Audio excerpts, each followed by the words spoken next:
Okey, kita nak tengok simulasi simulasi faktor-faktor yang mempengaruhi kadar tindak balas. Okey, kat sini ada saiz bahan tindak balas, kepekatan bahan tindak balas, okey, suhu dan juga tekanan bagi yang melibatkan gas. Okey, kita tengok dulu simulasi untuk kesan saiz bahan terhadap kadar tindak balas. Jadi kat sini ada dua penimbang elektronik kat sini. Dia menunjukkan jisim larutan tersebut 100 gram. Okay, so ada dua spatula ni. Satu ketulan, kita gunakan ketulan bahan. Yang satu lagi kita gunakan serbuk. Kita tengok simulasinya. Okay, so kat situ nampak ini kita gunakan ketulan. Ini kita gunakan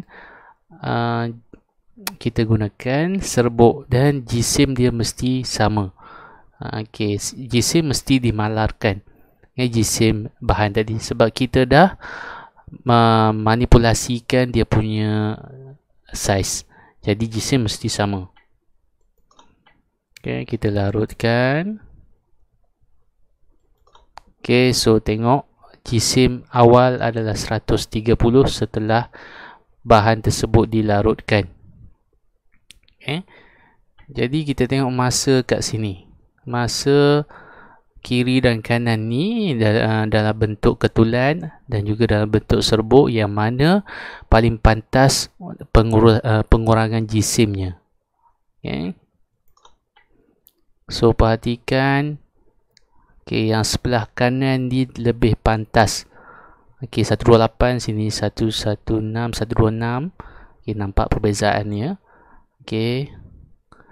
Jadi dalam masa 15 saat pengurangan jisim daripada 130 tadi dia telah berkurang kepada 114. Jadi sudah kehilangan 130 16 gram. Ini pula hanya kehilangan 4 gram dalam masa 15 saat. Okay.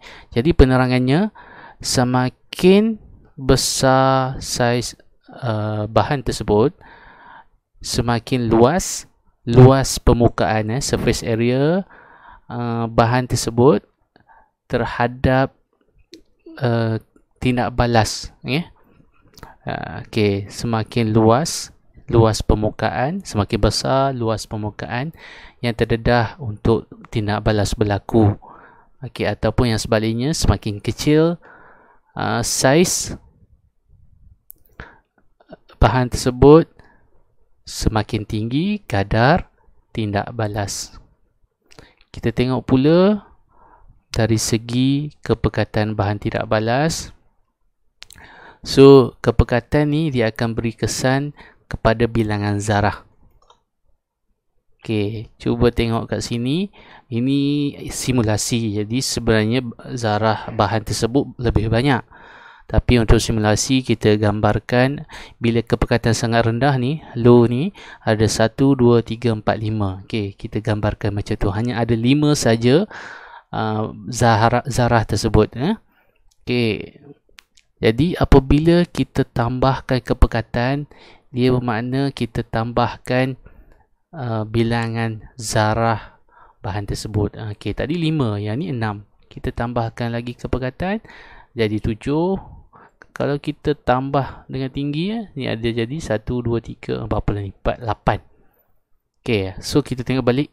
Bila kepekatan tu rendah, okey, bilangan zarah yang terbabit dalam pelanggaran tadi kurang. Bilangan zarah yang terbabit dalam pelanggaran tadi berkurang. Jadi apabila bilangan zarah tu kurangnya pelanggaran. Bila kurang pelanggaran, kurangnya pelanggaran berkesan. Ini teori kinetik jirim. Okey. Apabila kurang pelanggaran, maka kurangnya pelanggaran berkesan, maka kadar tindak balas rendah. So bila kita tambahkan dia punya kepekatan, okey, jadi dia memberi kesan Ini a higher concentration of reactant maksudnya kepekatan larutan yang bahan tindak balas yang tinggi, bermaksud lebih banyak zarah dalam satu unit isi padu. Ini satu unit isi padu. So tadi kita dah tengok kan, daripada 5, 6, 7 sampai 8, yang banyak ni 8. Ini gambaran.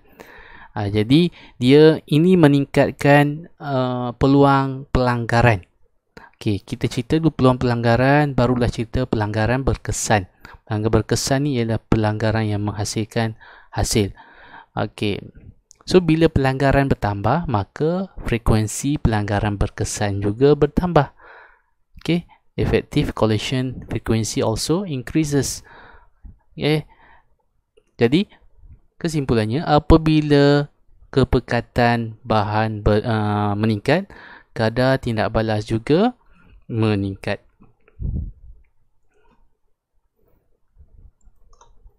Okey, ini pula suhu.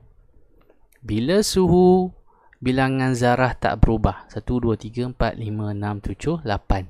Okey, cuba tengok. Tinggi. 1, 2, 3, 4, 5, 6, 7, 8. Cuma apa yang berlaku apabila suhunya rendah, tenaga kinetik.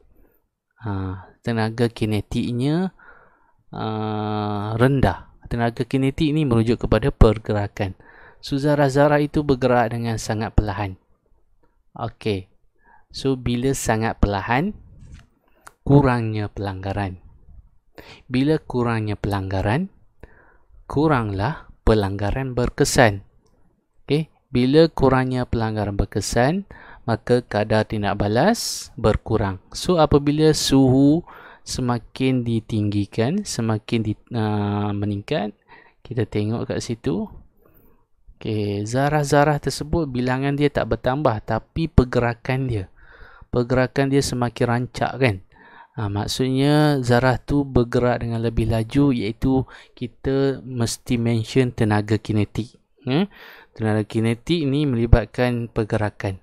Jadi apabila tenaga kinetik itu bertambah, pelanggaran pun bertambah. Bila kekerapan pelanggaran itu bertambah, maka kekerapan pelanggaran berkesan pun bertambah. Jadi apabila pelanggaran berkesan bertambah, saiz pula, maka kadar tindak balas juga akan meningkat. Okey. So ingat, kita tengok balik tadi kepekatan. Kepekatan rendah ini umpamanya, analogi ni jalan raya. Okey, bila jalan raya tu lengang, kuranglah pelanggaran kan. Tapi bila jalan raya tu penuh sesak, macam di musim hari raya penuh sesak kan, maka kita kerap dengar berlakunya pelanggaran. Okey, itu analogi lah. Sama juga macam temperature. Okey, kalau perlahan, kalau semuanya naik perlahan kereta, maka kuranglah berlaku pelanggaran, insya-Allah. Tapi kalau semuanya pecut melanggar had laju, so kebarangkalian untuk berlakunya pelanggaran tu bertambah kan. Samalah, itu analogi dia. Okey. Semakin bertambah suhu, semakin tinggi tenaga kinetik bahan tersebut, maka semakin tinggi kadar pelanggaran. Bila kadar pelanggaran semakin tinggi, kadar pelanggaran berkesan. Okey, ingat balik apa maksud kadar pelanggaran berkesan. Okey, awak baca balik pelanggaran berkesan. Apa dia pelanggaran berkesan tu? Okey, bila pelanggaran berkesan meningkat, maka kadar tindak balas pun meningkat. Ini untuk tekanan melibatkan gas. Okey, jadi ini melibatkan ruang. Cuma dalam SPM tak ada tak ada dipelajari secara detail. Okay, so kita tengok sepintas lalu sajalah. Okay, jadi bila tekanan ini melibatkan gas saja. Okay, bila tekanan rendah, nampak tu ruang dia besar kan. Okay, jadi bilangan zarah per unit isi padu tadi rendah. Tapi apabila